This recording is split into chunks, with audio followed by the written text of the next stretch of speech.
And hello there, and welcome to episode 138 of Convincing Idiots. This week on the episode, we will be talking to you about all of our regular subjects, as well as some AI chatbot conversation, as well as some of our favorite horror movie franchises of all time. So, be sure to stick around for the entire episode. As always, we thank you. So without further ado, let's start the show. Call it again?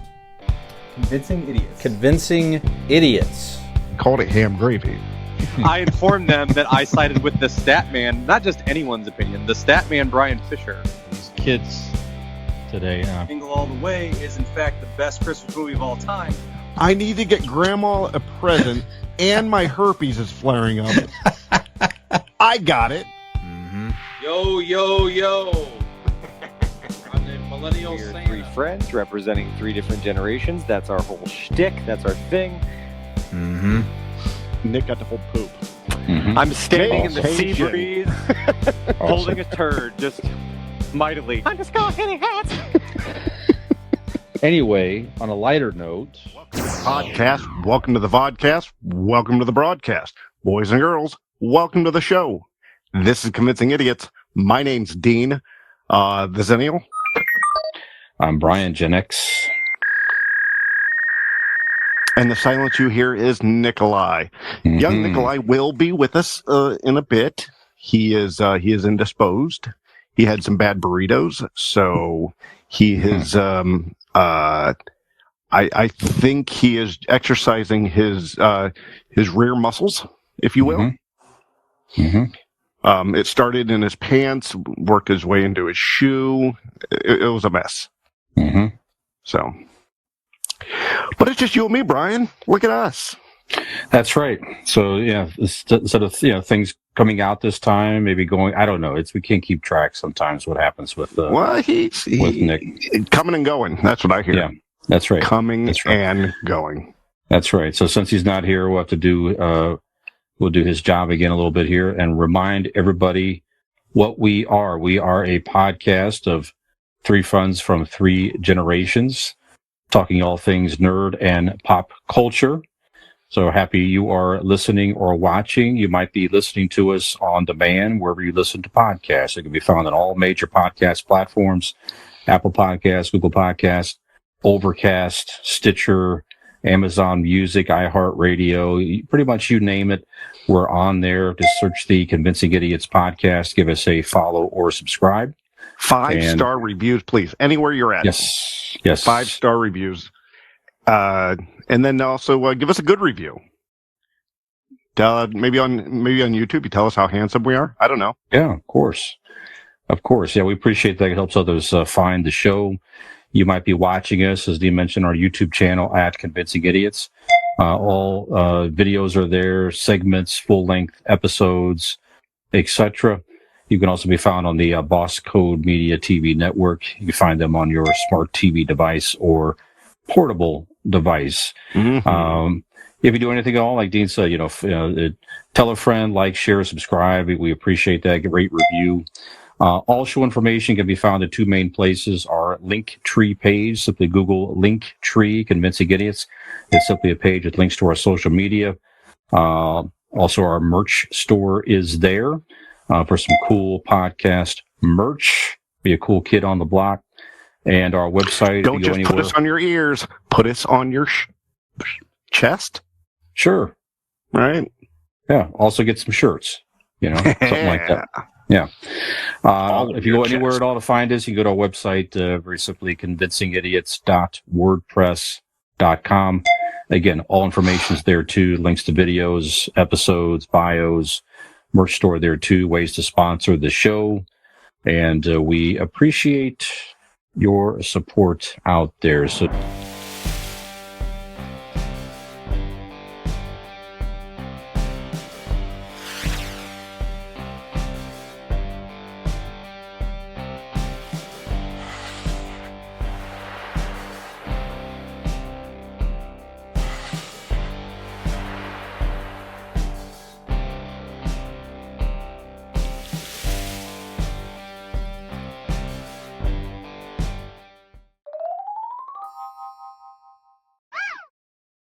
Dean, how are you, sir?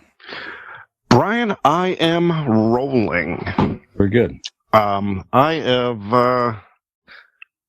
I'm good. I had some stomach stuff, early. Sorry to hear it.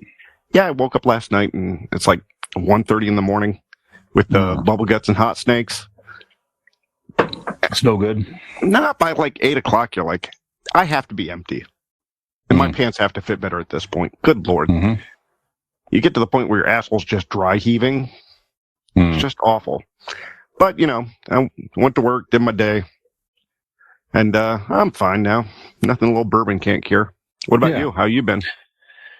Good. Busy week at work and all that. A little bit of stress, but it's okay. We'll get through it. It's a busy time and all that for us. And this past weekend, and we'll talk maybe more about it on the reviews, but it was great to spend time with you and Megan and Nick and Allie. That's why I didn't mention it, because it's in my reviews. So we'll talk about that. We'll save for what we did when we get to we spent time together. We held hands. It was maybe Brian cut a hole in the bottom of his popcorn bucket. It was very nice. It was very nice. Yes, and I spent some quality time with the girlfriend Allie over the weekend as well. Very, very nice. And did she find the Colonel as well? Yeah, not yet. Okay, well, not yet. Keep looking, I guess. Yep. Did find a class ring. I don't know whose it was, but yeah. I'm gonna need that one back. Yeah, and this past week as well. I just mentioned a happy belated birthday to like friends I consider little sisters. So, buddy Jim Cunningham's younger sister, twin sisters, Bean and Annie. We had a great time out on Tuesday, dinner and hanging out. So great to spend time with another set of friends I consider family. So very nice. Yes, happy absolutely. birthday, gals. Yes, thank you. All right, so thank me. When your goddamn birthday? Well, you alluded to that we did something fun that ties into some idiot reviews. Why don't we talk about that a little bit? Why don't you start? All right, so Fathom Entertainment is a like an entertainment group that takes old movies and plays them in theaters. They have a list. You can go onto their website, fathomentertainment.com, I believe, and you can find out when each movie's playing. They kind of do seasonal. Like that's where I went to see over Christmas. It's a Wonderful Life. Yes. At the theater. We went to see, and again, we saw Poltergeist. So that will actually come into play later in this episode. We saw The Thing. I didn't get to see The Thing with you. Oh, I saw them with Allie then. Okay, yeah, that's right. I touched The Thing with you, but I didn't get to see The Thing. That's right. I went with Allie and Marlo to that, actually, her daughter. So that was fun. But yeah, those all Fathom events, a lot of fun. Yeah, you really should. I think one of the ones we want to see is like The Birds. Yeah, that'd be fun. Alfred Hitchcock's The Bird. Mm-hmm. So, yeah, it was a good time hanging out with you guys, and then we got to go to the bar and have a couple beers and dinner. Yes, Nikolai even joined us. Yes, he can't afford to join us now, but he did enjoy us. We only get one Nick a week, and we used it up. Yeah, chloroform free. He came out, so that was pretty nice. Mm-hmm. I mean, he chloroformed me later, but that was weird. So what did we see? You want to mention what we saw? Oh, we saw one of my favorite movies ever, The Big Lebowski. Mm-hmm. Actually, when I was in my 20s, it tells you how old we are, I bought my first DVD player. Mm-hmm. And I bought 2 DVDs, and that was one of them. The other one was Full Metal Jacket. Oh, wow. That's a combination. So Full Metal Jacket and The Big Lebowski to start my DVD collection. All right. It's just such a great movie. Coen Brothers are just amazing. What was the 25th anniversary, right? Yeah. Yeah, I believe so. Mm-hmm. That is crazy. That means I will be out of school 25 years next year. Mm. That's something else. Yeah. Yeah, I'm a little farther ahead on what about you there, bud? Yeah, I enjoyed it when it was extra fun. No, I mean, how far out of school are you? Oh my God, jeez. So it was 87, man. So how many years is that? So what, 30? 35 Yeah. years. Yep. Jesus. Yeah. Well, yeah, that Nutty. would make sense if you're because we're about 10 years apart, something like that. So What, be what, roughly. 30? No. It wouldn't be 35. What year did you graduate? 87, you're right. So let's see. Okay, I graduated in 99. Okay. So yours is going to be 30. Go ahead. You're doing the math, actually. I'm guessing. You're actually sitting there doing the math. Why would I guess when you have it fucking in front of you? I'm an asshole. No, it's okay. I'm trying to figure out the math myself here. We're doing math. Your calculator stopped going up those hives of numbers? Yeah, we're doing fucking math on the spot here. I can't find my calculator on my iPad. Yeah. That's all right. We'll figure it out and do the math here. So what else? Yeah, but what I was saying is it was extra fun to watch it because Allie had never seen the movie ever. That was her first viewing. That's right. Of the Big Lebowski in the theater on the big screen. So that was a lot of fun. Like you say, it's a very strange, bizarre movie. If for some reason out there you've not seen this movie, if you're, just haven't gotten around to it, 36 years. Sometime. You've been out of school for 36 years. What I say, 35? Yeah, 36 years. That makes sense. Yeah. Wow. Yep. Okay. Is Nick even 36? What? I'm not sure. It's in the ballpark there. Yeah, I don't know. No, he's 30. He just turned 34. We'll ask him. Okay. I don't think he's 36 though. So yeah, I definitely could be his father. Yeah, I still could be his father. Yeah, absolutely. Yeah, there's no question about that. And you still be my sugar daddy. So the test was still out. Fine. Yes. What was I saying? If you haven't seen that movie before, get around to watching it. It's it's one of John Goodman is in this. Is one of John Goodman's, even though it's a weird dark comedy, one of his finest acting performances in my book. Jeff Bridges obviously is awesome. He just embodies the dude character. Sam Elliott is in there. Just a lot of fun, but it definitely circles around Jeff Bridges and John Goodman. Just make this movie. The movie just revolves around them. So. I was watching, I read this article about, how they give fan theories on some films. Yeah. And sorry, I'm a little distracted. I'm watching the Leafs game, and it's actually, in all honesty, that's what Nick's doing. He'll be joining us when it's over, and it's almost over here. So he should be joining us very shortly. And they are just killing it tonight. Oh, good. And a lot of fun fights, so that's fun. But anyways, what I was saying was the fan film. Or fan theories, right? And the one theory is that Donnie is not real. That he's a figment of John Goodman's imagination. That he was like a buddy from Vietnam who probably died or something. And because they're like, he doesn't interact with anybody else in the film but John Goodman.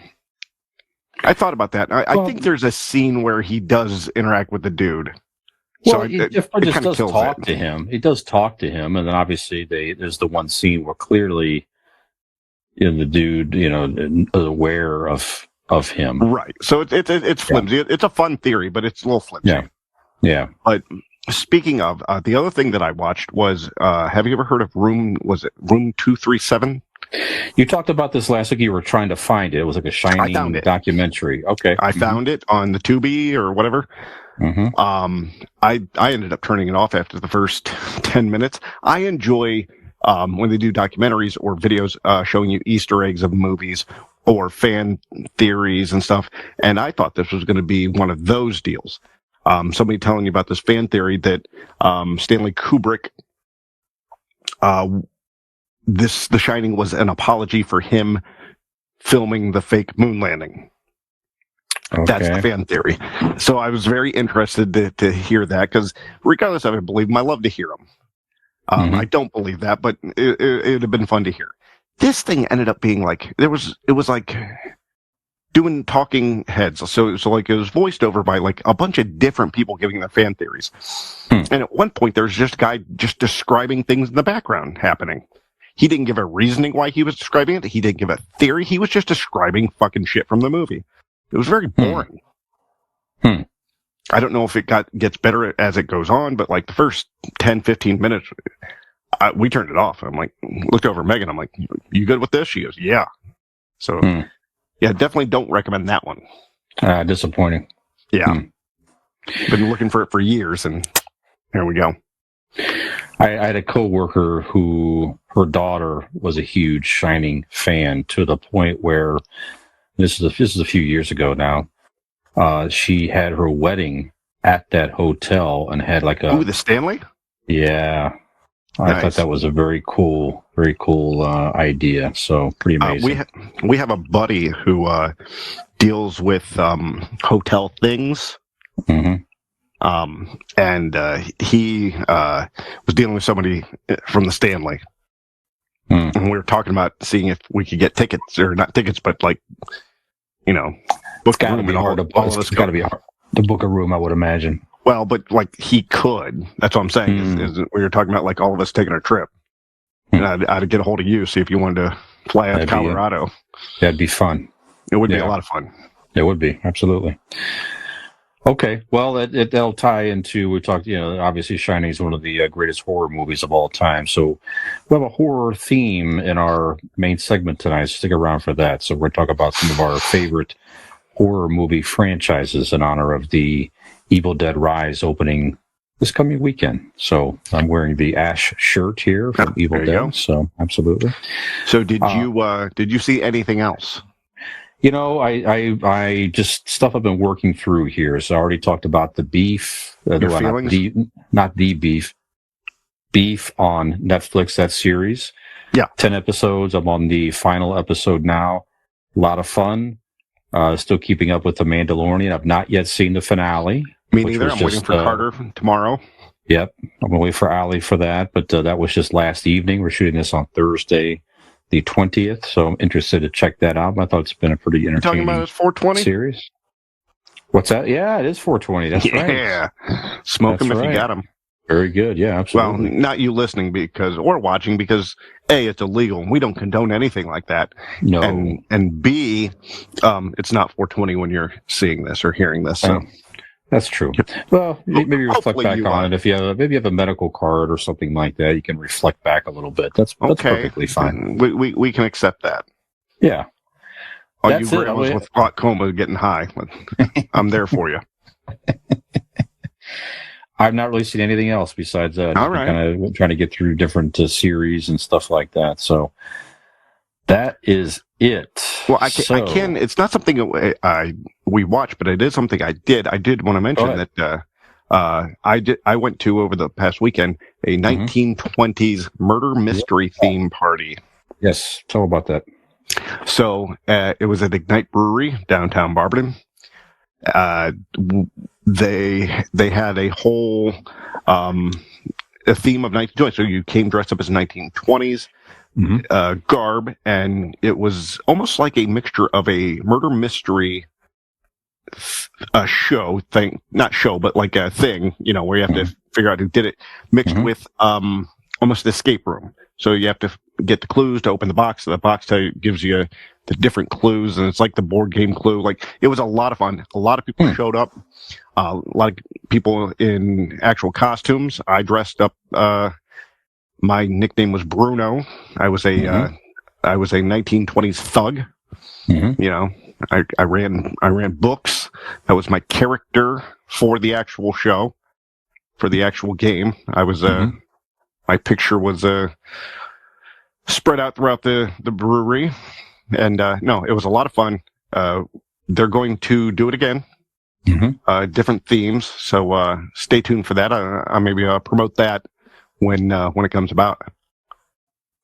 Yeah, very good. If you are in the Northeast Ohio area, Ignite Brewing Company find them on Facebook and like the page. So keep posted with the events, and we love it. Beer's very good, and staff is great, and everything else. So it's definitely one of our favorite places to go in the area. So yeah, go check them out. We also have some folks that are around there that listen to us. So hello, thank you for listening. So we've done some of our live shows too, Dean, in the past. We have. And also, I would be remiss to say, if you're in the Northeast Ohio area, you can get Ignite Brewery beers in cans at your local grocery stores. I won't name the grocery stores. I don't know if that's permittable, but your local grocery stores here and there in Northeast Ohio. So look for the cans of Ignite beer there. Absolutely. Yeah. Okay. I'll mention one thing I heard, by the way. So, last week we, of course, concluded our rock band debate. So if you haven't listened to those, I thought we did a pretty decent job. So go back. It was the last 3 episodes or 2 episodes, excuse me, we debated. So go check those out. You can find those on our podcast library or in the YouTube. archives. That's right. We're also posting just the segments of the battle bracket itself. If you don't have time for a full episode, just find that in our podcast feed. And Metallica dropped a new album on the 14th. So the 72 Seasons, it's called. It's out there. You can find it on the digital streaming or wherever you purchase your albums, if you're still buying physical records or CDs or whatever it is. First new album in many years. Great album. I've been a Metallica fan for a long time. It did very well in our debate. We won't give anything away if you haven't listened, but they sound great. They did a talk show circuit recently. Yeah, just awesome. Okay.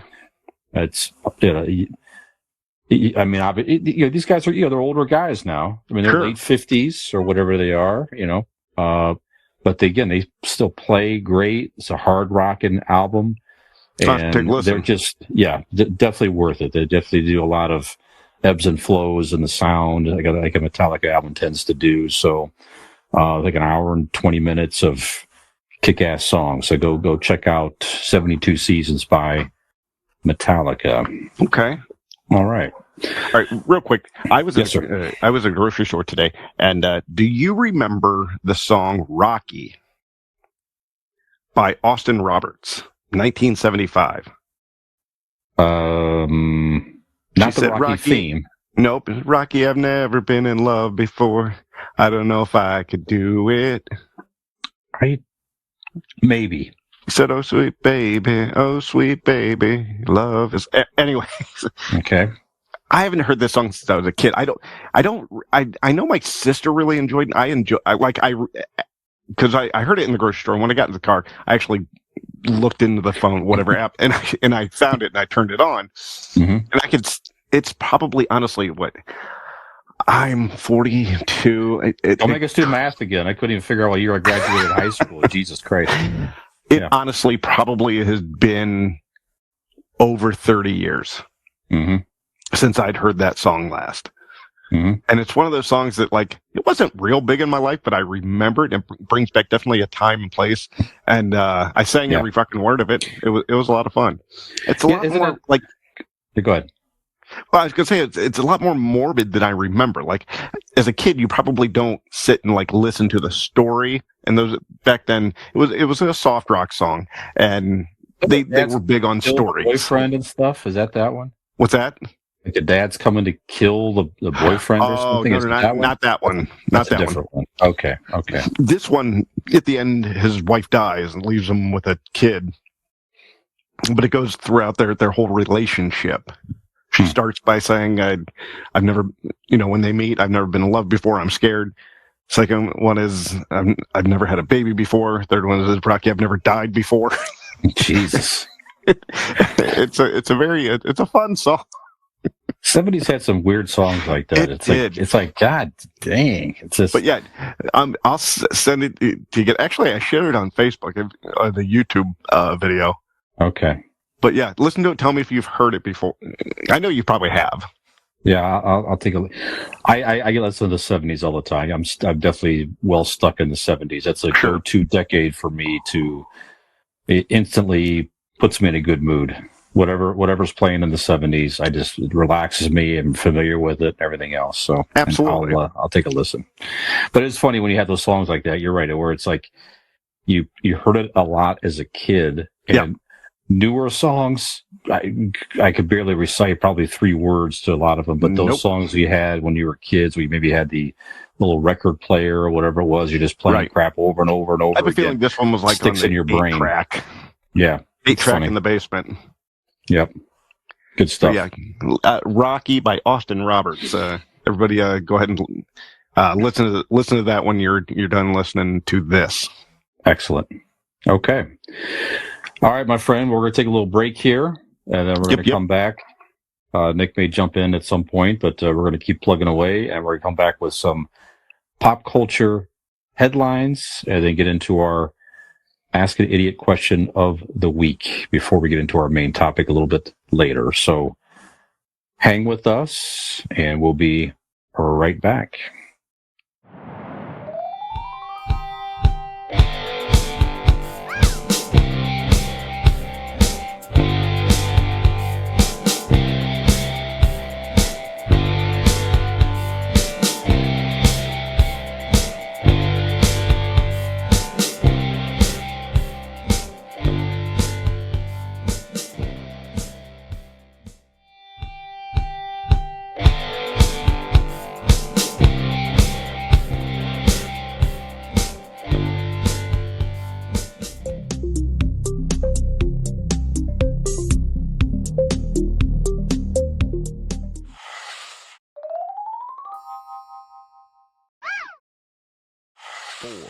Three.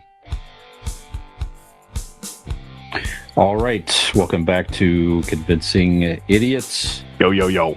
Yes, sir. Well, Nick is still contending with, whatever he's got going on downstairs. Mm-hmm. So that's fine. So we're going to continue on with some pop culture headlines here. Saw this just today. We've talked about this on prior episodes.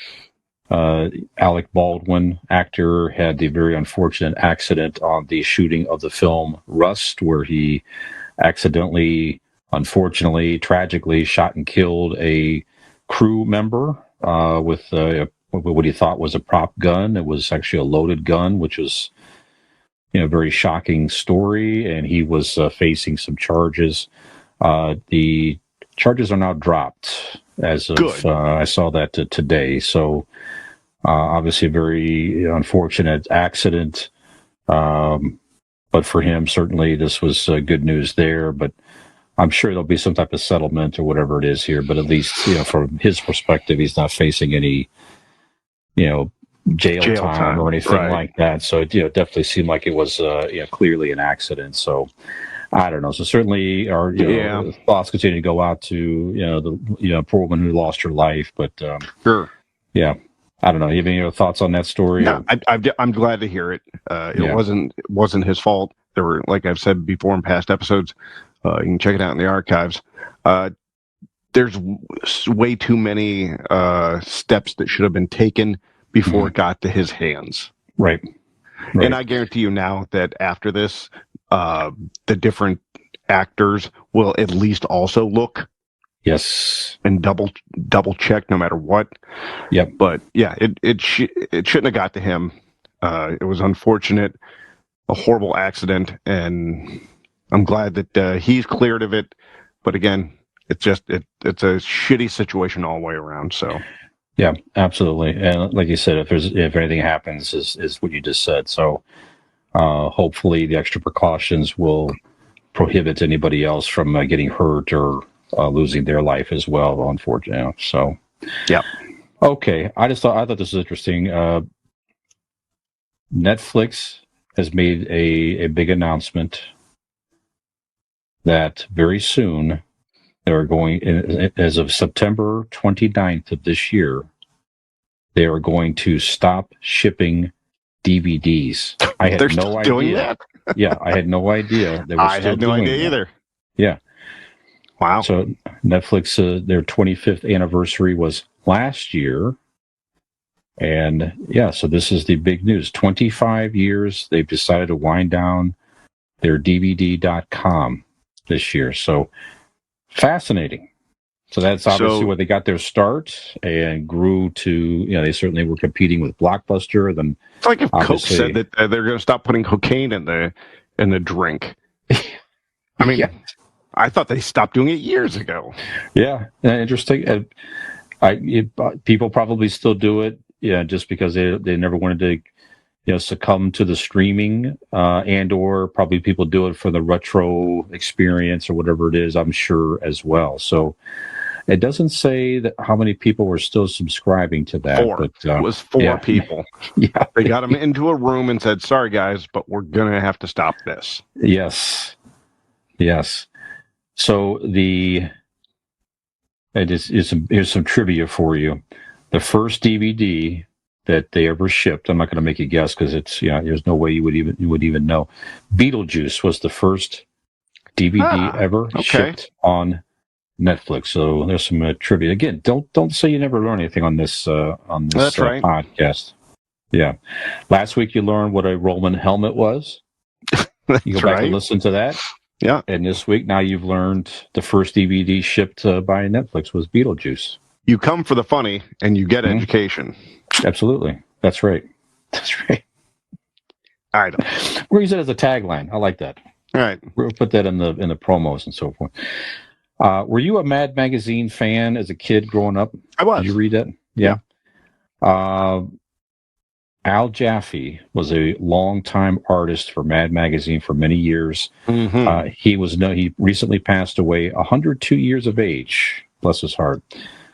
You might remember he had the ongoing bit in the magazine, snappy answers to stupid questions. If you remember this or not, it was like somebody would ask a dumb question, and then he drew the characters of somebody asking a dumb question, and he had various answers that you could retort that dumb question with coming from the other person. So it was a funny bit for many years. Well, in honor of him, I'll ask, 102, how did he die?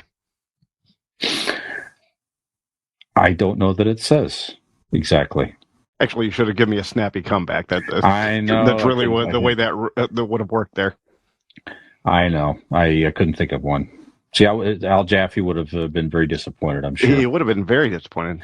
Yeah, so I had two I couldn't do simple math and figure out 2023 to 1987 earlier.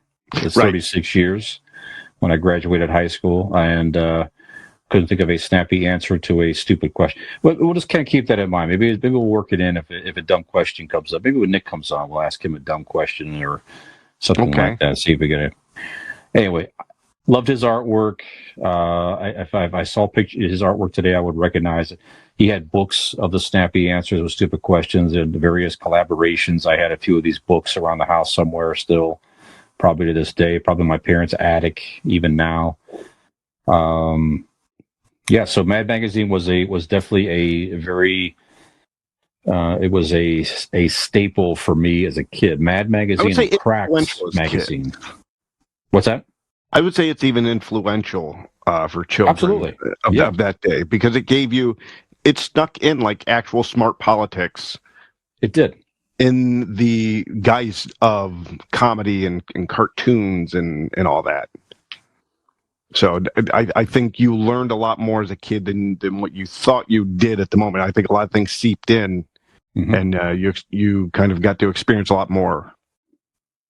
I agree with you. It was really an adult magazine, right? So obviously you were allowed to read it. Sounds like as a kid I was as well. So I talked about this on the It Came From Gen X podcast last week too. And when I would go grocery shopping as a kid with my parents, I loved the experience because they would let me go to the magazine rack and I would sit there and read Mad and Crack magazine while they shopped. And then 9 times out of 10, I would get to pick a magazine. They would buy it and I would take it home. And I have quite a little collection from late 1970s Mad and Crack magazine with just excellent artwork. Like you said, very smart humor and parodies of some of the, great 70s TV shows and movies, of course, like Star Wars and MASH and all kinds of great stuff. So just very, very good. It was really kind of our earlier glimpse into one of the closest things we had to the internet back then, frankly, as far as being able to, look at humor that was kind of a little bit racy and interesting and everything else. And I think that helped kind of develop some of the humor that even is carried probably with us now. So you could thank Mad Magazine for this horse shit, guys. In a way, absolutely. I know I have a picture of me somewhere in grade school, Dean, with an Alfred E. Newman T-shirt. Not only did my parents let me read Mad Magazine, but my dad actually often said that I resembled Alfred E. Newman because I was weird looking and I had big ears and some freckles. Yeah, Absolutely. Sure.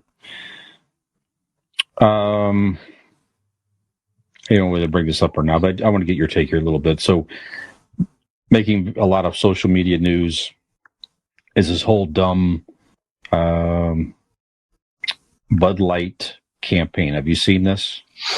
I have. I'm not saying the campaign is dumb. I just think the reactions are. It's just very interesting what people get kind of riled up about here. So it's a transgender person who is helping advertise Bud Light. Really, that's kind of what it is at the end of the day. I think this person was a TikTok influencer. I think very popular. I don't know. I think that's what I don't know who the person was. I know they're transgender. That's what she is. So it's a 26-year-old TikTok star. So it just people really got up in arms over Bud Light trying people were to be burning their Bud Light and throwing it away. And I have the different places I've gone to. I've heard stories that people were mad that these different grocery stores still had Bud Light on their shelves. Isn't it a special can or something as well? Did they change the can or something like that? Okay. Like this, I thought that wasn't the person on it. Maybe that's right. Yeah, this girl was on it, and there was like rainbow in the background. If I remember correctly, that's right. Yeah, if I don't, first of all, I've said it before on various podcasts here. There is nothing, even if it did bother me, if there was something that bothered me, I don't care that much about anything to boycott anything. Yeah. Right? No, that's not fair to say. I'm sorry. I do care a lot about a lot of things, right? But I don't care that much to get angry. People have their opinions about, like, say, what is it, the chicken fillet, Chick-fil-A, right? Whatever your views on that, I don't care that much to, like, if I want Chick-fil-A, I'm getting Chick-fil-A. I don't, unless the owner that you have the problem with is handing it to me, and even then, I honestly probably would still take it just so I could eat Chick-fil-A. Granted, I don't eat Chick-fil-A, but I'm just saying, if you're going to name yourself fucking Chick-fil-A, you better have the goddamn best Chick-fil-A sandwich, which you don't, so I don't. Anyways, Michael Jackson, allegedly, he did what he did to some kids out there. He, diddle popped him and whatnot. He's still a great artist. I can separate music from artist. So if I drink Bud Light, which I really haven't since I was in my 20s, if somebody hands me a Bud Light, or I'll drink it, but I don't go search it out. I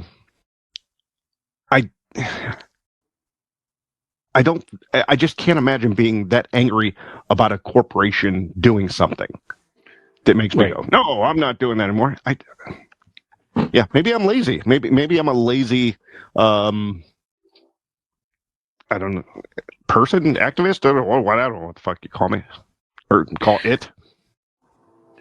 I don't think you're lazy. I think it's just you and I think a lot alike, and I'm sure Nick would say similar. And we'll give him a chance to give his opinion if he makes it on here as well. But it's just it's not something we choose to exhaust our energy around. No. It's like to take 2 seconds and put a tweet out there to bash a corporation over an advertising campaign or something. Now, people are harmed. Okay. Obviously, there's a line to a lot of things. Okay, but it's not an saying advertising in general campaign. And of silly things that doesn't hurt anybody. Right. Exactly. What I said on the other podcast was, I got news for everybody. It was a crappy, cheap beer before, and it's still a crappy, cheap beer. That's it. Yeah. If you switch over to Miller Lite instead, well, congratulations. You're still drinking another cheap, crappy beer. It's fine. More power to you. Yeah, it's fine. What is your favorite cheap, crappy beer, Brian? My favorite cheap, crappy beer. If you're going golfing, you need your cooler filled. What are you putting in there? What's your golfing beer?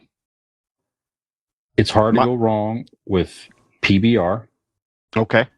And Genesee takes me back as well. Genesee beer or Genesee cream ale. Those two were staples when I was a young person starting to drink, because my dad had Genesee around the house a little bit. So sure, it always made me think of him, and that my younger days with my buddy Jim. So Genesee, you name it. Okay. How about you? If I'm going golfing, I'm doing Miller Lite. Yeah. It's a drinkable beer. I enjoy Coors Light as well. Too, Coors Light's like 2 molecules away from water.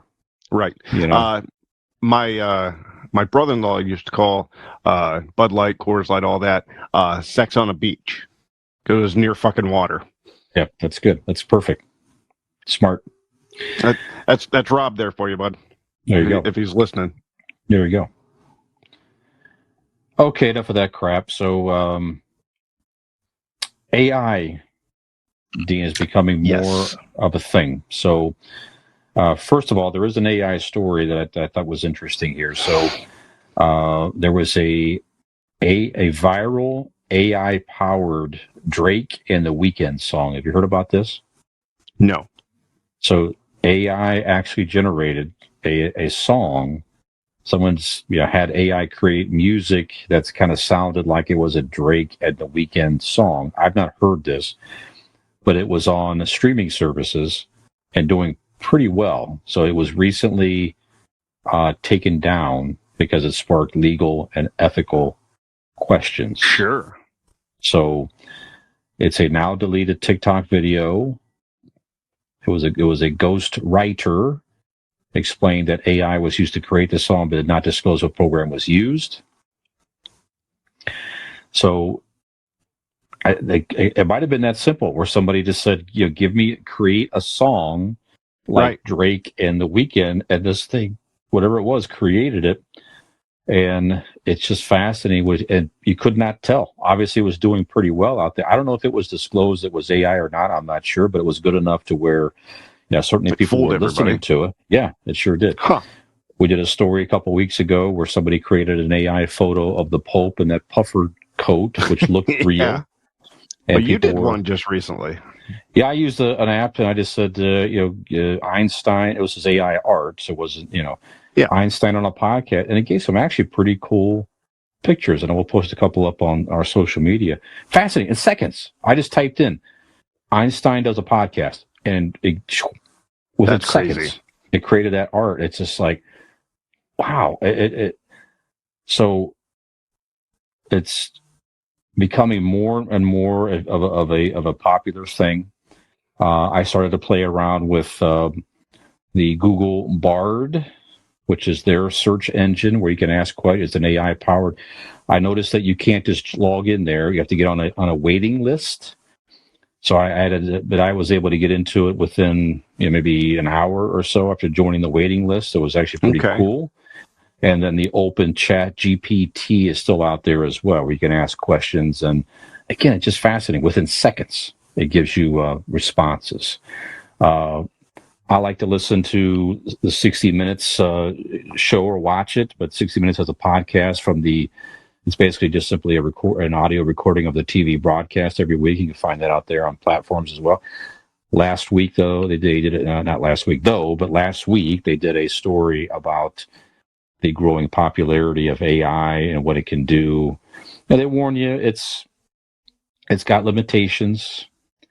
It's got what they call hallucinations, where it's sort of giving you answers that it's sort of making up a little bit. So you have to kind of fact check some stuff, to be sure if you're using these types of things. But so first I'll just kind of pause there before I ask any other questions here. So what do you think of the songs? What do you think in general of the growing popularity of AI? Do you think it's interesting, Dean? Are you worried about it? Or what do you think? Go ahead. I don't think we're at the I think we've had this question brought up before, but I don't think it's I don't think we're there yet to be worried about it. I think someday, sure. Mm-hmm. I don't know when that is, if it's long or short time, but I don't think it's now. I think now it's a novelty, and like any novelty, it'll wear off. Mhm. And then once it wears off, then you'll have like the actual evil fucking people doing stuff to where then we get worried about it. But with just random people asking to see Bugs Bunny with boobs, it's just silly fun, something to pass the time right now. Yeah, it was interesting. I was asking some questions, and matter of fact, I'll share some stuff here in a second. Yeah, but go ahead. Like I asked, well, one of the questions I asked, for example, was, "What's the best Star Wars movie?" And within seconds, it's smart enough to say, "Well, everything's a matter of opinion." Blah blah blah blah blah. Sure. But a lot of people find The Empire Strikes Back one of the better movies of the franchises because it gives you it's a darker tone, and it kind of gives you some responses to it, and that type of thing. I asked it to give me give me an outline of a pop culture podcast, and it was interesting. It gave us an outline that was eerily similar to what we do, like with which is common sense type stuff for a lot of. It wasn't anything earth shattering, but it was interesting what it sort of came up with here. So I don't know, but one of the topics that came up on the 60-minute special as well was, is AI going to potentially start to take jobs from people that, using AI technology? So that's sort of our Ask an Idiot question here of the week here. So what do you think, Dan? Do you think AI is in danger of taking some jobs from people? Of course it is. And if so, what type of jobs would you envision that AI may I don't know impact? I mean, there's some sort of writing. You can't do creative writing, but there's some general writing jobs it'll take. But of course it's going to take jobs. Everything takes jobs sooner or later. We now scan our own groceries at the fucking grocery store. Yeah, they really tricked us into that, didn't they? Yeah. Mm-hmm.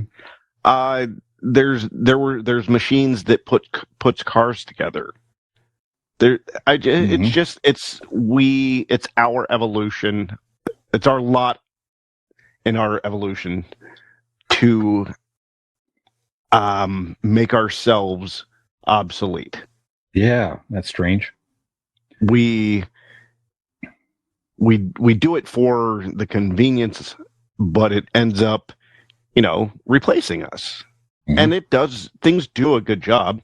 You still need people to, keep track and stuff, but in general, we are designed to make ourselves obsolete. I mean, not just AI. Look at it this way. As a human species, we are designed to make ourselves obsolete. Not just if we create this or create that. Fuck, we do it with humans. That's what our children are. They are here to replace us. That's why you have children, to make a better you. Mm-hmm. You have a child because when you die, somebody's going to stay there and replace you. Mm-hmm. So we are born and bred, and whatever you want to say, however you want to call it, we are made to make ourselves obsolete. That's right. Interesting. But you know who's not obsolete? Nikolai! Hey, a how very are you doing, happy boys? Nikolai. A very happy Nikolai. Nikolai is doing good. Nikolai's got whiskey. Nikolai's got beer. We treated ourselves to some Wayne Gretzky's number 99 whiskey this evening. Is that what happens when you poop all over yourself and you have to clean it up for an hour? That's right. Absolutely. Wow. I'm happy for you. No, I saw that the Leafs won, buddy. Congratulations. They did. Thank you. We're on the board. Series is tied. Yes, absolutely. Boys, the atmosphere is electric. Just like our friends at RPM Bike Shop. If you don't believe me, bam, right out the gate. Right out the gate. If you don't believe me, you should check out our friends at RPM Bike Shop. That's right. They have the finest electric bikes to offer you.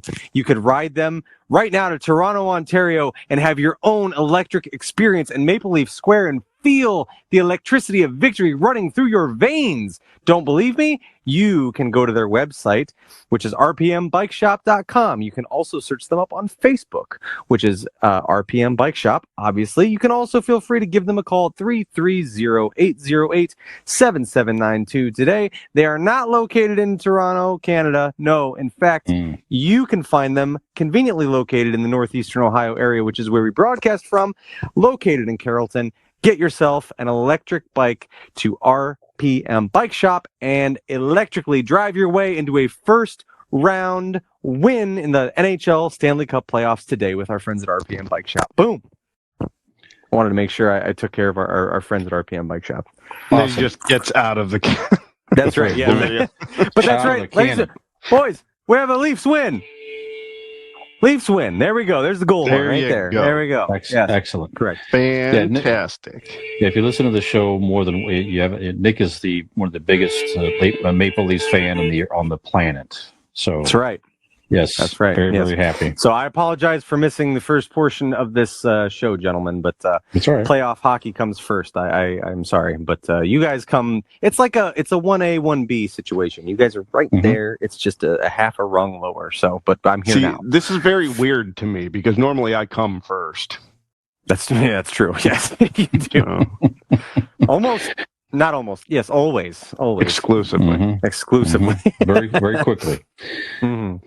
Well, Nick, you jumped in right. We're talking about the Ask an Idiot question of the week here. So we talk a lot about AI on this podcast and off camera. Yeah, it's becoming more and more prevalent. So I mentioned the 60 Minutes last week was talking about AI and the rise of AI and the different chat options and so forth. But the question at hand was, is AI going to start to take more jobs from people? And if so, what type of jobs do you think might be impacted? So Dean was just sharing his opinion when he jumped on here. So I know you just jumped in here. Any thoughts you may have as far as, do you see AI taking more jobs from people? And if so, what type of jobs might you think that it may impact? If you have any thoughts, good. I would say almost certainly because, Brian, just today, you've been tinkering around with some of the AI technology and it's incredible. It'll give you fantastic, well thought out, well explained answers to questions that you may pose to it. And actually, I've already heard some different podcasts I listen to and people that have backgrounds in radio saying that they're already talking about it like larger radio stations instead of, Dean here went to school for broadcasting. And certainly, Dean, you've paid your dues and worked some overnight shifts doing traffic and things like that, weather. Yep. There are people in the radio industry now, they're saying there are already big stations talking about replacing those shifts with AI because that can very simply be done with AI. AI can easily give you well-documented weather forecast and traffic, and they can relay all that information to you. So, that's the tip of the iceberg. And as we've seen such rapid growth in technology over the last I'll just say decade, but it's been much more than that, really. But let's just isolate the last decade in the rapid growth in technology. As this technology gets more intelligent, the limits to what it can do, who knows what it would be. So absolutely, who knows if we're someday watching news anchors that are no longer human, if it's just AI news anchors, I could see definitely things like that any occupation that doesn't require a lot of on-the-fly input, and even then, who knows where we could go? But I think a lot of things like that. You know what I mean? Like news, people reading off of teleprompters, reading scripts, the hosts of shows, things like that. What, Doctor Strange? What is that? That is what happens when I typed in Happy Nick. I was hoping for a Leafs thing going on, but nope, that was Happy Nick. All right. Try it again tomorrow or on Monday when this is uploaded, and then they'll have this audio of Nick being happy about a Leafs win, and it'll be something like that. That makes sense. That makes sense.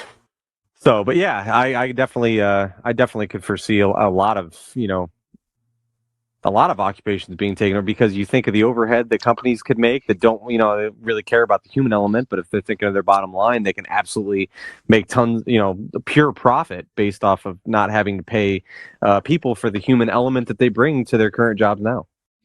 Well, you don't have to pay like lunches and physical human traits, right? Right. But there are some stuff that it's like you can write whatever. It can maybe even talk on the radio. There's some things you won't be able to do, like connecting with like a psychiatrist. You know what I mean? I don't think it has the capacity to have empathy yet, right? Right. Yeah, at this point. and even like, I mean, it's questionable, if you have them write something, an article and stuff, is it better than what a person would do? Right. Yeah. That's arguable. Can it capture that human element? Can it draw comparisons to something that may be exclusively human? A human condition. Right, exactly.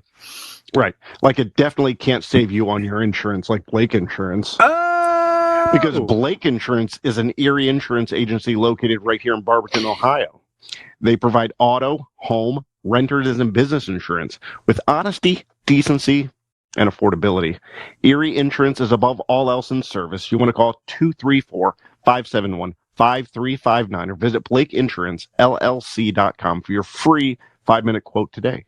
And when you do, tell them the idiots and not an AI sent you. Boom. Very good. Excellent. Aaron Blake is such a saint. Can I tell you a quick story about Aaron Blake? Mm-hmm. So please I'm happy tonight, right? I'm very happy right now. Mm-hmm. Leafs just got to win. But for those not following along, Tuesday night was Game 1 of the Stanley Cup playoffs, or at least the Leafs series, and they got destroyed, much like they destroyed Tampa. But Tuesday was the flipping the script. Mm-hmm. So I was a little bummed Wednesday morning. I was at work and just probably around 8 a.m., I get a text message from one Aaron Blake of Blake Insurance Agency, just said Leafs in 5. And in that moment, I believed.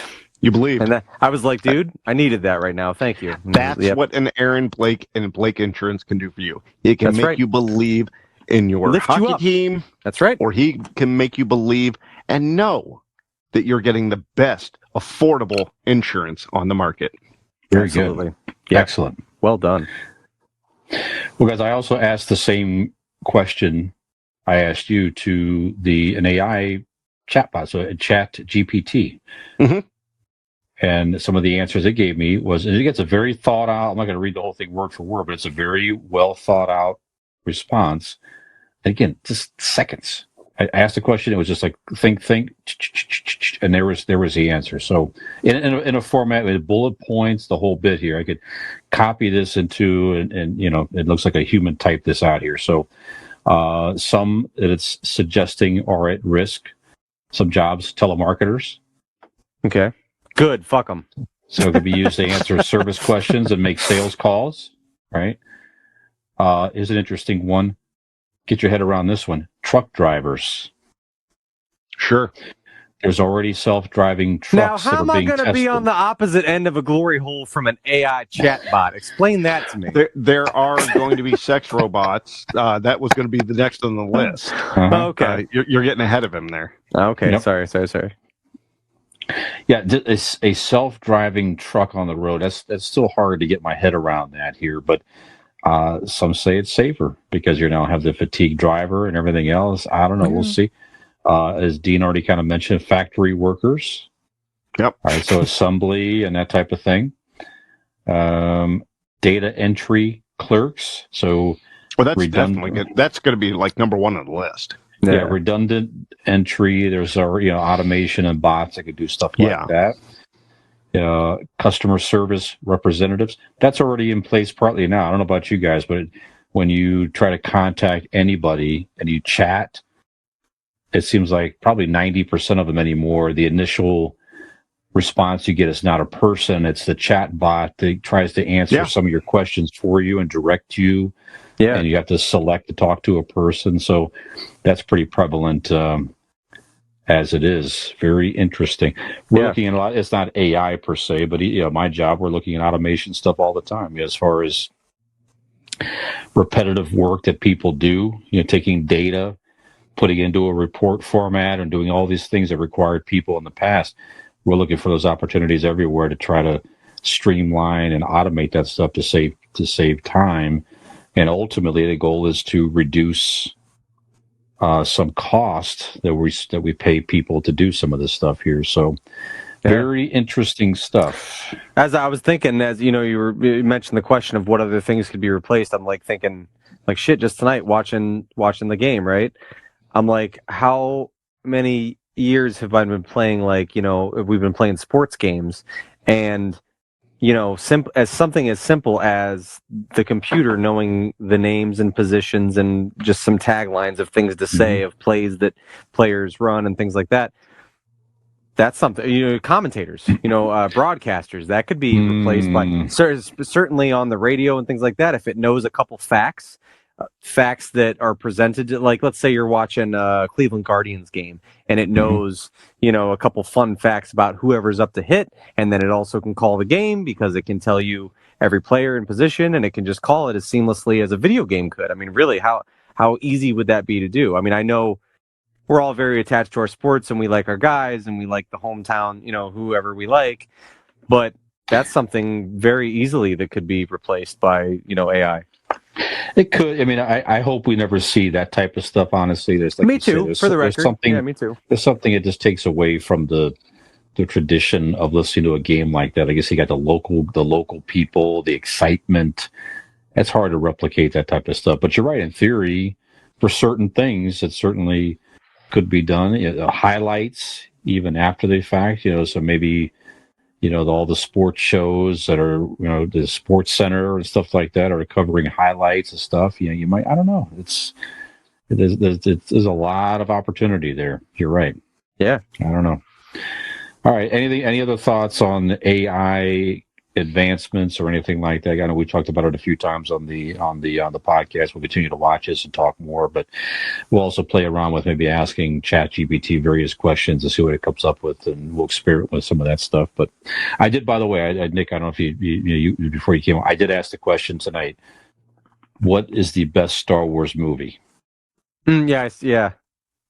And the answer, it gives a very politically correct answer, but I tried it in the Google subjective. Bard. It's still subjective. I went to Google Bard, which is the new one there, played around with that, and ChatGPT. Both suggested The Empire Strikes Back could be viewed as the best Star Wars film because of the elements, and it gave you reasons as well. I like that it laid it out. It gave you bullet points of like all the reasons why it is commonly referred to as and why people think this, and it was very cool. Pretty neat stuff here. So, like I said, it's not choppy. It's not like some short little Siri answer or whatever. See, this isn't easy. I'm actually, while you guys are doing it, I'm trying to find something to have it right. You know what I mean? A scene. Excuse me.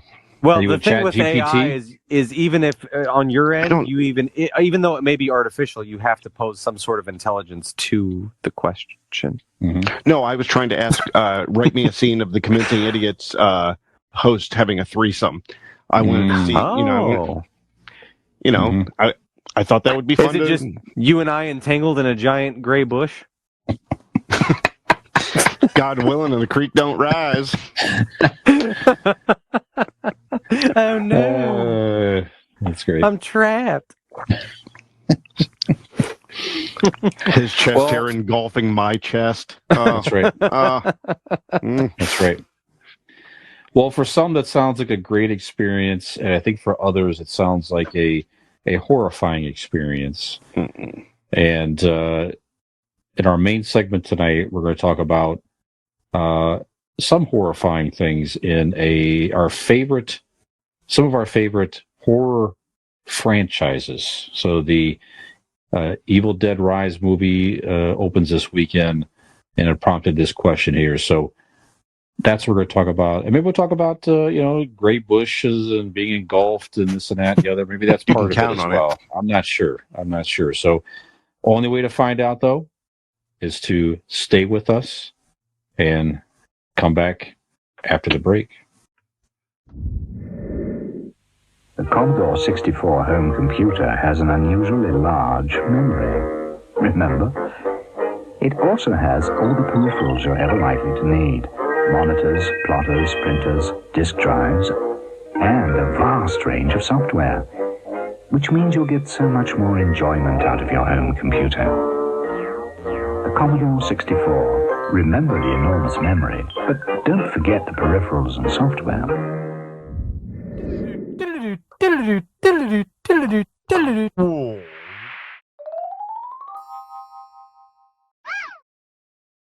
Nick back. Yes, indeed. Coming back in 5, 4, 3.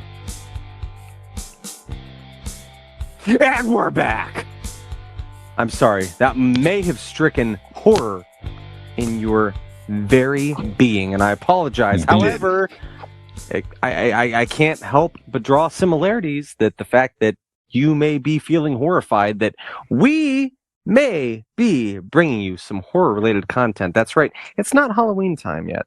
No, but we are Halloween to talk about. It is horror. not Halloween time yet. It's getting pretty close to Halloween. It's not. But Not at all. there is some horror-related things in pop culture happening right now. We'd like to tell you about it. So anyway, I am your millennial Nick. I am here on Convincing Idiots with my bro hosts, Zennial Dean and Gen X Brian. And this is something that is very near and dear to Gen X Brian's heart. He is a big, big fan of the Evil Dead franchise. And Brian, there's some exciting new Evil Dead content coming out. And perhaps I would like to personally... Horror movies are close to his heart, and Gray Fur. That's right. That's right. Correct. Yeah. So, but I would like to know a little more. Like, give me a brief synopsis. Like, what's going on with this Evil Dead stuff? You're a big fan. Walk me through that. Thank you. So, yeah, there's a new movie, The Evil Dead Rise. Or I think it's just called Evil Dead Rise. It opens up tonight. Actually, the trailer looks really like cool. I mean, a lot of horror movie trailers look really cool and scary, and then you know what I mean. They give away a lot in the trailers, but that trailer looks really cool. Yeah, it does look very good. So, Evil Dead Rise opens tonight. This is Thursday the 20th. There's a couple of showings of that, and it opens up more on a broader scale tomorrow, Friday the 21st. And I'm very looking forward to this. Like you say, it looks creepy. You know, the franchise began back in '81. Sam Raimi, who we're big fans of. Now, Sam Raimi, some would recognize him as he directed the last Doctor Strange movie. He's been the first Spider-Man.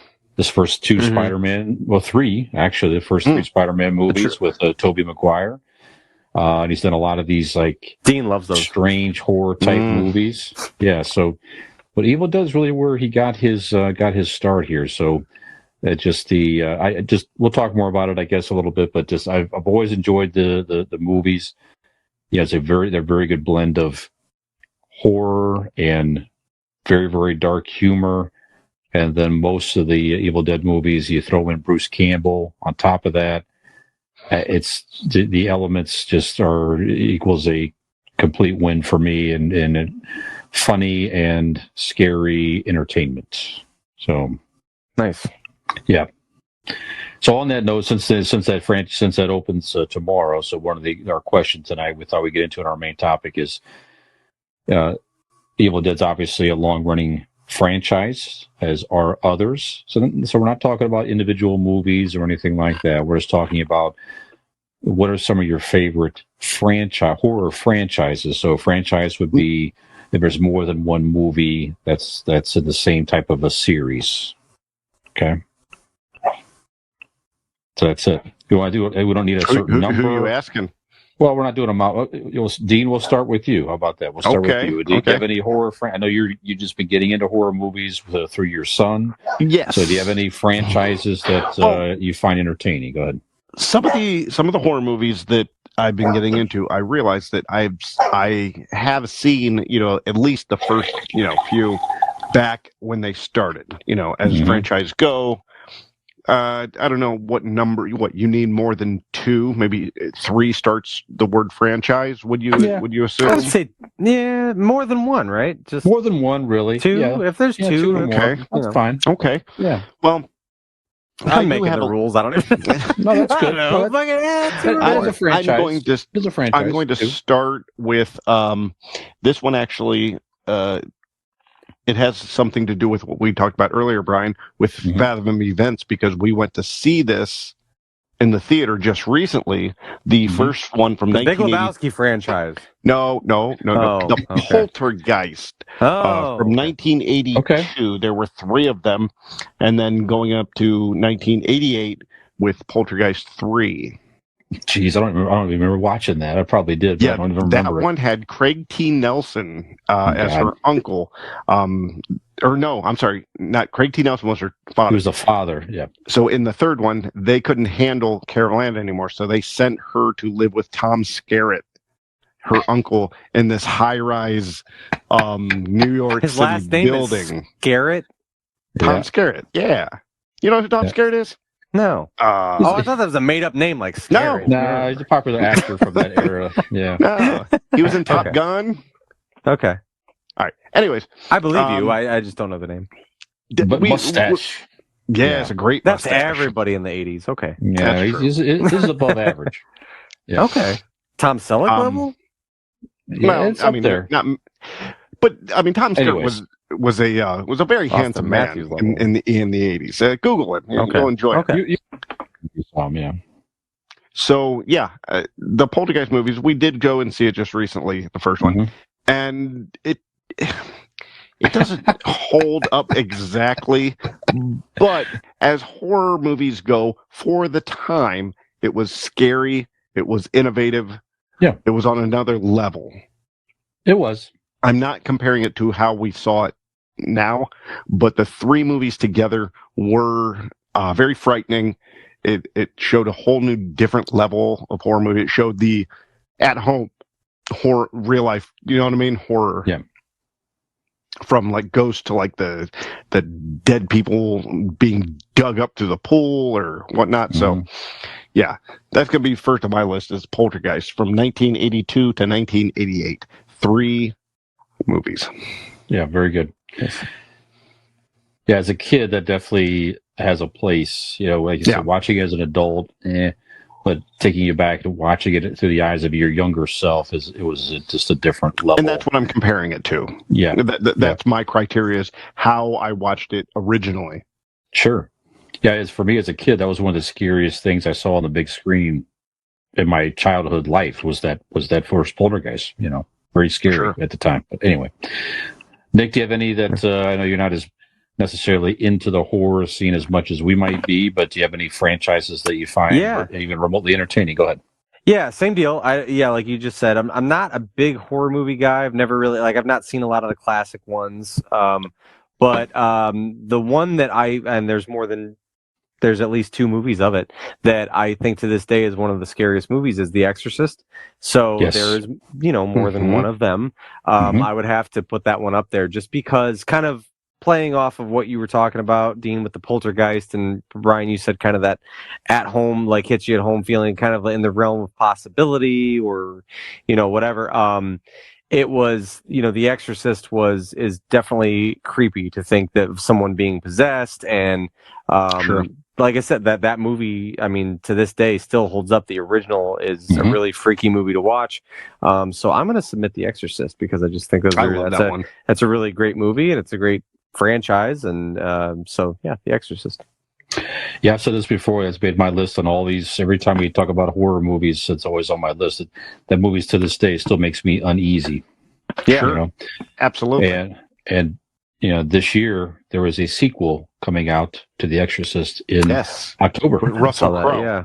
Yeah. No, that's a different one. That's the Pope's Exorcism or something like that. That's out now. Nope, not the same one. Oh, okay. No, this is a sequel to the original Exorcist. Will be coming out. I think it's October. Pretty sure. Wow. Okay. So I think some of the original cast members, I think, are Linda Blair in this one. I don't know that she's in it. I think her mom. She's there's definitely some people that's in. All right. I don't remember. Belinda Blair. but definitely want to see What? that sequel. Belinda Blair. Just Linda Her Blair. mom. Her mom. No, her mom. Belinda Blair. My mistake. Get with it. He doesn't. You don't even like horror movies. Like you don't I even know. about I shit. apologize. Now, does in that franchise, do they consider the canon, franchise repossessed? Is that part of it? No. Oh, okay. The original. I've been repoed by the devil. The original Exorcist that had three movies were in the original Exorcist storyline. Did you guys And ever then see this is the Repossessed? fourth. A long time ago. Leslie Nielsen with Linda Blair, actually. Yeah, exactly. Yeah. Mm-hmm. And it was kind of the makeup and it was kind of a sequel. In the way they played it, it was a sequel. She played the character. Yeah. From played herself The in the movie. Exorcist. Yeah, that's right. Yep. A bizarre, strange. I haven't seen that movie in many years. Yeah. Yep. No, that does not necessarily qualify. The first three were. Fair the enough. Second one was weird. The third one was actually very, very interesting. The original Exorcist storyline. If you've not watched the third one, check that out because it's the priest that performed the exorcism. Obviously, in the first movie, clearly died, but of course, in this, he somehow lived, and he's still possessed by the devil, and people they lock him in an asylum. It's a whole thing. So it's a very interesting storyline. Yeah. Okay, well, I'll continue to elaborate. I'll just finish my thoughts. With the Evil Dead franchise, it's clearly one of my favorites. So, first one began in 1981. Boo! The first one is more of a scary movie. Now, the first one is more straight horror. There's some sort of dark humor moments, but then Sam Raimi and the second one sort of changed the tone a little bit. And the second movie is basically a remake of the first movie, but done differently. It's not really a continuation. And then he gets into one of my favorite movies of all time, just a strange, campy movie. I'm wearing the shirt now, you can't really see, but The Army of Darkness, which Bruce Campbell from that universe, the Evil Dead universe, gets transported back in time to knights and castle and that type of stuff. It's so crazy, over the top, bizarre, funny. It doesn't make any sense at all. It's just so great. They had a very interesting reboot. They had there was an Ash versus the Evil Dead series that was on Stars, which you can still find, I believe, on Netflix now. They had a couple seasons of that. Just awesome. The whole premise of this thing is basically there's a Book of the Dead, the Necronomicon, and if you read passages from it, the concept's very simple. If you read passages from it, you release evil and demons into our realm. They possess people and they become deadites. So when you see in the new Evil Dead Rise movie, the lady that's creepy and all that, she's been possessed by these demons. So she's become a deadite, and it's just chaos and everything. And so that's a very simple premise. That's all you need. All right. The book, idiots find the book. Inevitably, they read passages from the book. They can't help themselves, and releases evil unto the world. You could do the same thing. You take the book, you put the book in different settings, different movies, whatever it is. As long as some idiot reads passages from the book, fucking idiots. You're going to have the deadites, and things happen. So, but those original couple of movies with Bruce Campbell at the top, and even the series, Bruce Campbell's at the top of his game.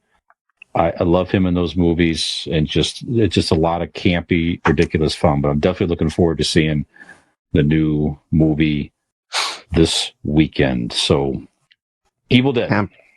Evil Dead. Yes. All right. Dean, you have another one? The next one I have, I don't know if you guys consider this a horror movie, or do you consider it an action movie? Predator? Yeah, you could say that. Good one. Sure. Yeah. Okay. Yeah, Predator from 1987 was the original. It's horror elements for sure. And then leading up to even Prey. The Prey, which was 2022. Mm-hmm. There was 6 of them altogether, including Predator versus Alien. Mm-hmm. I mean, if you're talking about monsters, scary monster movie type horror, I mean, the first time that dude takes off his mask and gets in Arnold Schwarzenegger's face as a kid, that's, that leaves an impact. That's one ugly motherfucker. Yeah, exactly. Well, yeah, there's definitely a horror element there because it really puts you under a lot of stress in you can't see this Him thing hunting coming. you. Yeah. Yeah. You know? And then like even the kill shots throughout the movie, like when he blew out Jesse Ventura and like all his guts were all on the outside and shit. Yeah. Sure. Had that one Yes. dude like skinned, like hanging in the tree and shit, and Exactly. Yep. Mm-hmm. So yeah. Predator is next on my list. Absolutely. Yeah, Nikolai? science fiction horror, absolutely. Nick? Yeah, I don't mean to keep kind of pick, but like it's a segue perfectly into what I was going to say. So if yours qualifies, my next question was going to be, does Alien qualify as a horror movie? Absolutely. And I would say on premise alone, Alien, in fact, would qualify for me. Obviously, there's multiple movies. And also, one of the things that I really like about Alien is like the originality of like the design of the alien. It's a very different kind of take on what an alien would look like. I just think it's very original. It's very creative, and definitely like really, at certain points in those movies, very eerie, very horrifying franchise. So like I've always loved those movies. The Alien movies are fantastic. So I would say Alien. Totally. Yeah, absolutely. I mean, it definitely took the concept to another level back in its time, where obviously it got on the ship, and it was something to where it wasn't a big alien creature they were fighting, some huge monster or something like that. That was an alien stalking them on their own ship. So that was a whole other level of terror and everything else. Obviously the whole scene when it was born, that was one of the most shocking scenes in movie history, in my opinion, anyway, when that thing burst out of the guy's stomach. It was something else. The premise really is let's do a horror movie in space. That's exactly right. Yeah. Mm-hmm. Which really, when you break it down, like when you're out there and you're in the land of the unknown, which is space, and there's a lot of creepy shit. I mean, as humans, we think of going to space to observe, to, learn things and whatever. It's an educational journey, right? I think in a lot of ways, but there is that kind of greater unknown that's out there that's very frightening. And if you can pivot that in a horror movie franchise and turn it into something like that, it's fantastic. I love it. The way that Dean is with time travel, like the way you always like gush over time travel, and you really like, that's the way I am with like outer space shit. Like I love it. Like it's just, I love different theories and different takes on it, and just the idea of the complete unknown. Like I love it. You know what I mean? So the only thing I respect about you, actually. Well, got to start somewhere. Yeah, cheers. Okay, my next one is one of my favorite horror characters of all time. I think we had a list of this previously as well. I know he was on my list there too. Nightmare on Elm Street, starring Freddy Krueger. Absolutely. Just great. The great Robert Englund. The whole concept was very fascinating and unique. Obviously, he comes after you in your dreams. And now, what do you consider in this franchise? Do you stop it like in 1994 with the New Nightmare? Or do you do the two rebooted ones? What are you considering in this franchise?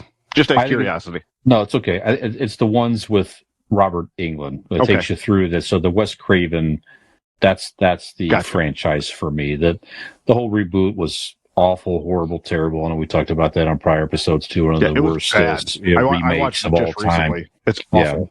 Yeah, it's not good. Not good at all. So yeah, Robert Englund is Freddy Krueger. It's a mistake to have anybody else try to portray that character. Like I said, the whole concept was terrifying, and coming after you in your sleep, because you can't escape it. Eventually, you will fall asleep. That's what you can do. You're going to fall asleep, and when you do, that's when he can come after you. Terrifying. That first movie, even now, holds up, I think, very well, effects-wise and everything, all the way back in 1984. Yeah, still a lot of fun and terrifying to watch to this day. Did Go Don ahead. Dokken write Dream Warriors about that movie franchise? That was the theme of Nightmare on Elm Street 3. Was That's it? the end? Yes, that is the end credit Okay, that theme. makes so much sense. I always love that song, but I was like, as I'm thinking about like what Nightmare on Elm Street is and that song, I'm like, Dream Warriors is that the what name of the that's about? movie. That's the name of the song. Is it? And Okay. do Didn't know. yourself a favor, Nick. When I have a little bit of fun, look up the YouTube video. It is Dokken, literally with Robert Englund on the set. It's Dokken with Freddy Krueger. Say no more. That's it.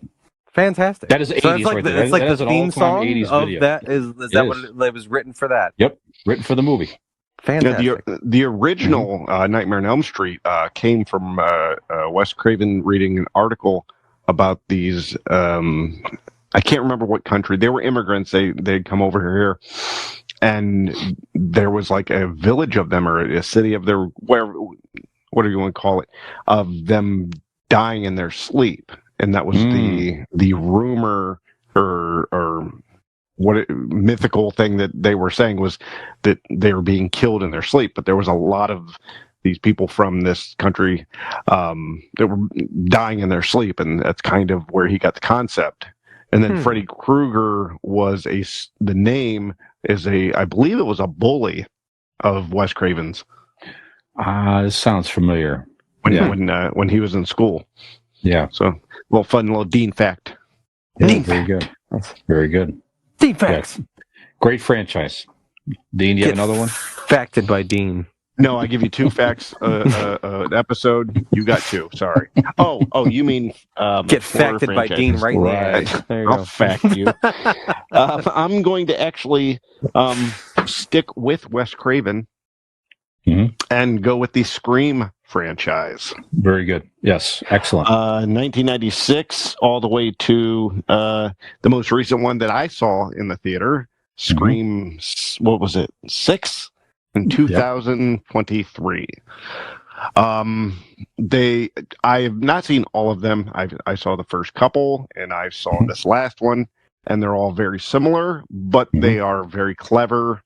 If you're going to it for like the horror movie kills, they're fun, they're interesting. But they're all kind of similar vein of whodunit type deal, but there is scary elements to it. The last one was reaching, I think, but altogether, I enjoy. The first one was, again, off the page, different than anything else, especially at the time. So Scream is my franchise, next on my list. Yeah, I agree. I mean, it's one of these rare ones where you don't know who the killer is. Yeah, it's like a horror movie and who done it. Yeah. Very unique. Yeah, it's definitely fun. Like I just watched the first one, I think this last summer, because I'd seen there was one that was put out. What would you say? 6 just came out. Yeah. So it must have been 5 that I had seen probably sometime around 2010, 11, 12, somewhere around they there. all definitely intertwine with each other. Yeah. Like they don't really go a completely new story. Yeah.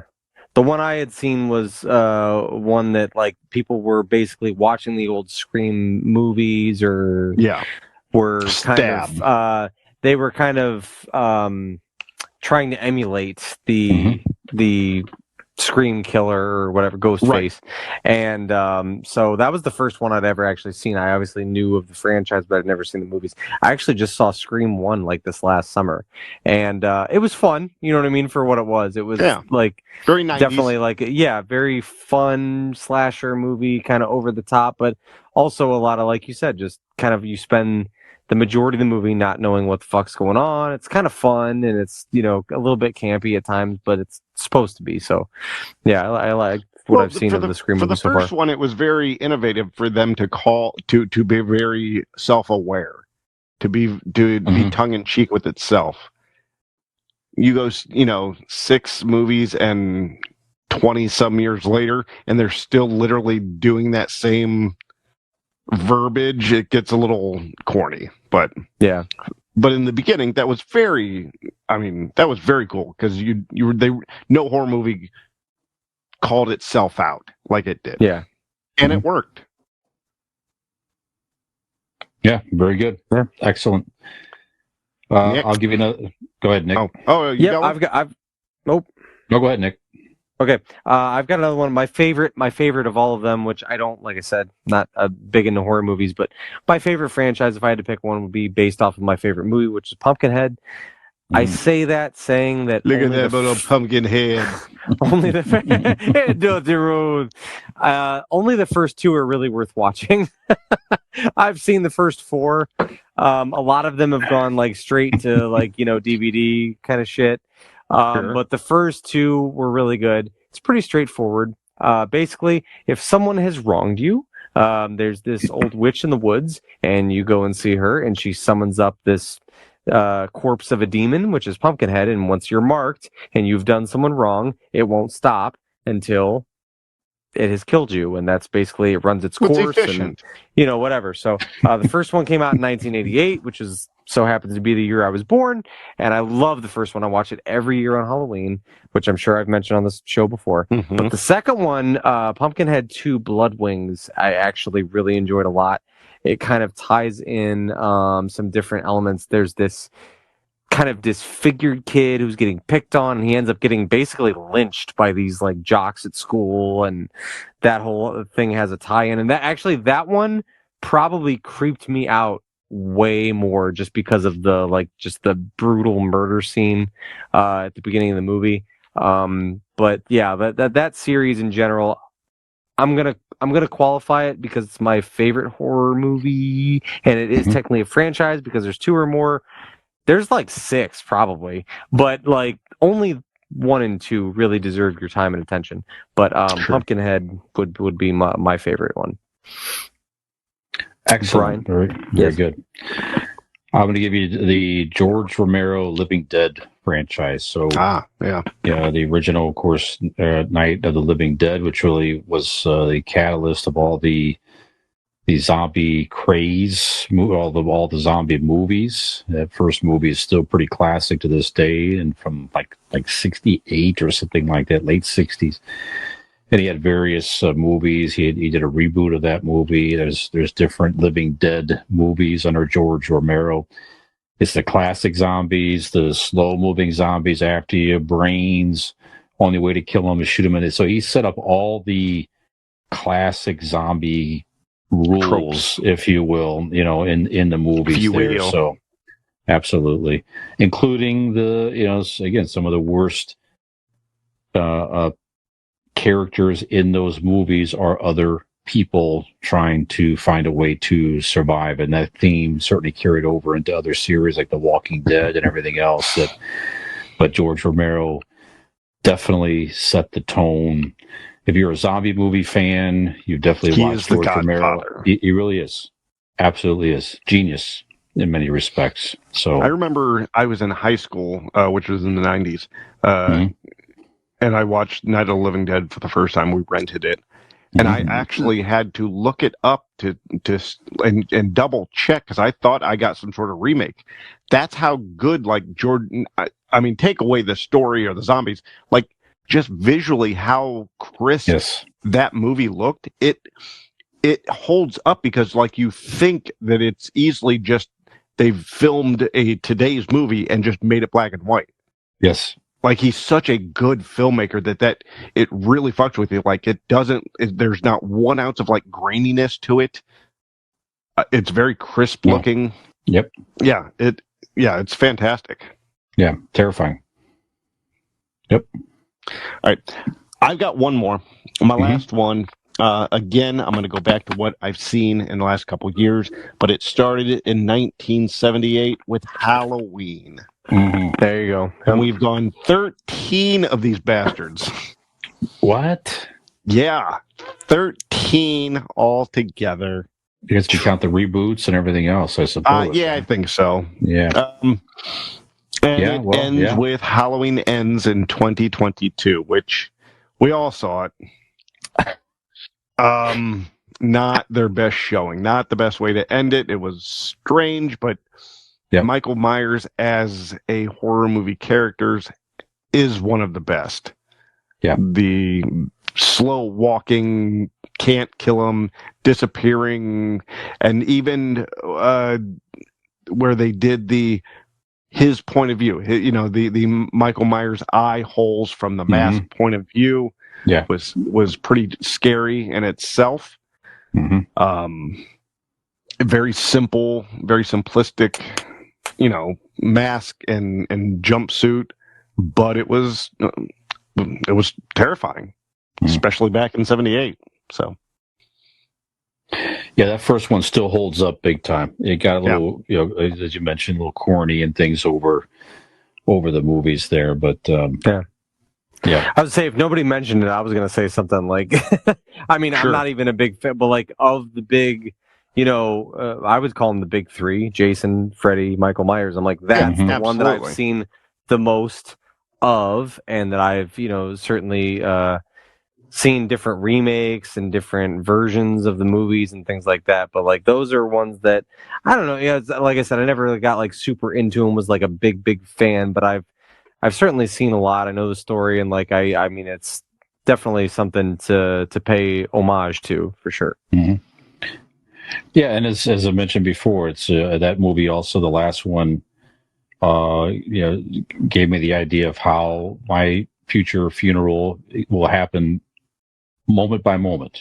Yes. Michael Myers. Yeah. Yep. That's how I'll be in charge. My final wish. Yep. That talking to my daughter, the whole thing. Yep. So if you've not seen that movie, check it out to understand what we're talking about. And if you have seen it, you know that how cool of a funeral that right. will be. Yes. Oy vey. We got to do the big three. So you got to say Friday the 13th with Jason. Absolutely. Certainly, as we all know, the first movie is Jason is spoiler alert. The first movie is not Jason as the killer; it's actually his mother, which was an interesting twist. That was a whodunit. So that first movie, Jason wasn't even just; it was just a minor mention, in the movie. Sure, and obviously he's the reasoning. He's the reasoning, right? And then as a grown man, he became the killer in part 2, and then they kind of got crazy and ridiculous from there with more the formulaic, Jason. Oh, yes. I didn't know that. Yeah, you didn't know what? That the mother was the killer in the first one. Yeah. So you've never seen? I've never seen any of the. Okay. No, I've never seen Friday the 13th. I've never seen Nightmare on Elm Street. Any of them. None of them. No. Friday the 13th screams eternally. And I know I have said this over and over on this show, but it has the 2 greatest kill scenes in the history of cinema. It's funny because Jason takes Manhattan when he uppercuts the dude's head off in the alleyway. Yes, and he literally Jason uppercuts him and the dude's head fucking flies off. Amazing. And then the other one is Jason X. Jason goes to space. Yes. And these 2 girls are in a sleeping bag, and he picks up the sleeping bag and he just beats them against the tree. Shocking. It is the greatest kill scene ever. Yes, I said it before. I'll say it again here. That Jason X, Jason in outer space. That's all you have to. That's it. Beautiful. All you have to know. Beautiful. It makes 0 sense at all. Right. That will be a backyard movie without question. Bring whatever you want to help enjoy that experience. That's going to be a movie. Oh yeah, there's some jazz going on there, baby. That's going to be some fun. Yeah. So, Nick has not seen any of these movies. No. What would you? And I'll throw in Texas Chainsaw. That was a little franchise as well. I've seen the remake of that. The newer one, the one last with year or so. Jessica Biel. Yeah, right. Okay. No, that was okay. 90s. No, they did a new one. It was 04, 03, something like that. Okay. All right, well, the one with Jessica Biel. You know what? There's an even. I mean, they may one. have made another one. I was going to say, I think they're within the last year or so. You find it on Netflix, I believe. So it's like a real good sequel. It's a sequel because Leatherface is older. He's living in this town, check that out. That's a lot of fun. People come in. I want to see the prequel where Leatherface is just a little baby Leatherface, and he has like a little toddler's skin face on his. On it. That's what I want to see. There is a prequel to the original is there? story, I believe. Yeah, that shows how he sort of became. I don't know. There's so many of those. The first one of that is one of the best scary movies of all time. The original Texas Chainsaw in the 70s, without question. So, if you're going to recommend it to Nick, Dean, he's not seen any of these like core Never seen movies. Correct. What's the best one? Is it the first Friday the 13th? Is it the first Nightmare on Elm Street? Is it the first Texas Chainsaw Massacre? Okay. First Nightmare on Elm Street. It was before Freddy got fingered. Quippy. Oh, and fingers. Jokes. He was fingered in some respects. Yeah, that's a different horror movie all in itself. No, Freddy. It was before he became funny. It was just about the killing. It was the music. It's about Will Smith and DJ Jazzy Jeff. The Nightmare on Elm Street. Nope. That's that was a song. It was a song incorporated with one of those movies, but because Robert Englund was in the video. Yeah. But yeah, I would say the first Nightmare on Elm Street is the scariest. Friday the 13th. It's very. The first one is very. It sets the tone for the series. It does, but it's very every late 70s, early 80s horror movie. Yeah. It became popular because of Jason and the sequels. Yes. So yeah, in Halloween, yeah, you could start with that, but it doesn't give the same. The music in Friday the 13th or Nightmare on Elm Street makes that movie awesome. Yeah. It does what the Jaws music did to Jaws. The scary anticipation. It really is. It's at a character in its own. So yeah, Nightmare on Elm Street 1. Yeah, to me, I could argue that one, and it just depends on my mood. That one, or again, the original Texas Chainsaw, as far as overall horror and terror, two different things. That's the two different things. Yeah, because Texas Chainsaw Massacre was, it was scary. Like it was like intense scary, and you're very on the edge of your seat watching it, but it's not like scary. Like you're not like, oh fuck, you don't have that like frightening aspect to it. There's moments of there though. There is, but like Nightmare on Elm Street, the whole goddamn thing almost seems like a fevered fucking dream. That's a good point, because that you know what's coming. You know if they fall asleep, you know he's coming after them. It's a whole thing. Yeah, and some of the scenes you don't know if they're asleep yet or not, or right. Again, I don't want to take anything away from Texas Chainsaw Massacre. You definitely should see that too, but it's a different field.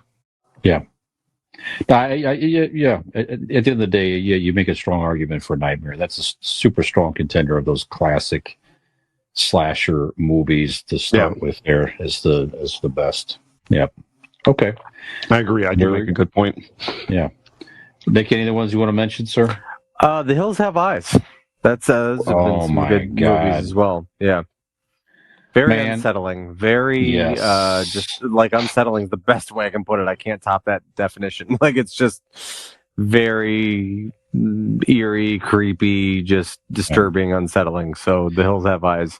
I would say remake they did it in early 2000s, man. I agree with you. That's one of the most unsettling movies I ever watched. I think you could also lump in The Wrong Turn because it's basically the same thing. The Wrong Turn stuff is essentially the Hills Have Eyes franchise. So yeah, very good. I'll give you one last one. Hannibal Lecter movies. There's obviously a few of those. Yeah, that's a good one. Yeah. The Manhunter one, which sort of introduced the character with a different actor. Obviously, Silence of the Lambs, one of the greatest movies. Period. Is certainly in a horror aspect was great. They had the Hannibal, which I think was a prequel or something weird. I don't know what it was, but that character is super creepy, and even the TV show was pretty good. They had a TV show on they had a TV Forgot show on about that. NBC for Wow. I think 2 seasons, and it was pretty good. Yeah. Forgot about that. Red Dragon, that was a good movie. That was like Yeah. what, the third one or whatever. That was good. That was it. Yeah, that was kind of there was a prequel. The Red Dragon was before Silence of the Lambs. And I the believe storyline. so. Yeah. I think they did both. They had one called Manhunter, which was like but then they kind of redid that one, Red Dragon, with Anthony Hopkins as the Hannibal, I believe. Anyway, Right. all good Yeah. stuff here.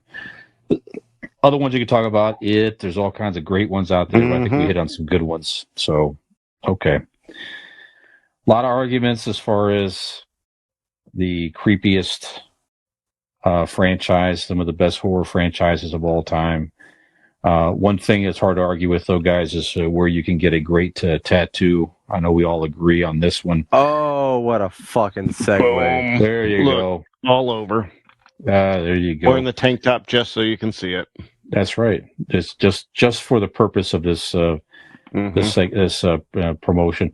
Golden Heart Tattoo. If you're in the Northeast Ohio area, go check them out on Facebook at Golden Heart Norton, Norton. Find them online at goldenhearttattoos.com or give them a call at 234-706-2982. Get yourself some work. Now, Nick, you were there recently? I was. Yes, I was. Okay. So- We can't see you now, so I you was going can't to even say, show if the your video work. was on, you could show us. But It's there. Yeah, Okay. it's there. And as I mentioned, I'm going in May to get more work done on my sleeve here, more Twilight Zone stuff here. So great work Nice. there by all the talented artists there, and they will appreciate your support, and we appreciate their sponsorship. So, guys, yo. another scary thing has happened. I'm afraid the end of another episode Yeah. of the Convincing Idiots podcast. That is frightening. It is frightening. So, Nick, Yeah, even though we can hear you, we can't see you. that's true. If you're watching Yeah, us, I apologize. I'm on low battery. oh, that's okay. That's all right. We thought Nick was doing some certain things to celebrate the I'm here. the Leafs victory. That's I right. have an idea. This is Go what ahead. we're going to do. Mhm. Nick, you're going to do it as you. Mhm. Okay. You know, the outro is you. But they Okay. can't see you. So if anybody on YouTube is watching this, I'm going to mouth and play Nick, and you're going to say it. It's going to be like, huh? Oh, that is creepy. Okay, I like that. Like an old Okay. Godzilla movie. Okay, I like it. I like that. I like All that. right, A so- little dubbing, a little old-fashioned dubbing All right. here. Yeah. So just so you know, I don't know what this is going to mess with you, but I can't see you. Guys are frozen to me, so like I can't see you. But here we go. You ready? Does that make sense? Yep, got it. Good. Okay. So, for this episode of Convincing Idiots, I am your millennial Nick. I'm alongside my friends Gen X Brian and Centennial Team. And I invite you to come and find us on our website, which is convincingidiots.wordpress.com. You can also find us on all of our social media accounts, in which you can find on our Convincing Idiots Linktree. How do you find that, you might ask? Well, simply go to Google and type in Convincing Idiots. LINKTREE. And there you will find all of the social media accounts in which we can be found. So, for this episode of Convincing Idiots, I'm your millennial Nick. And I am the Zennial Dean. Gen X Brian. And I am Brian. No, okay. Have we convinced you to come back next week and see perhaps all three of us? Yes, yes. Hey there, if you like that video, or if you just like to watch us make fools of ourselves, please like and subscribe to this channel. We really appreciate it, and we hope to see you back here.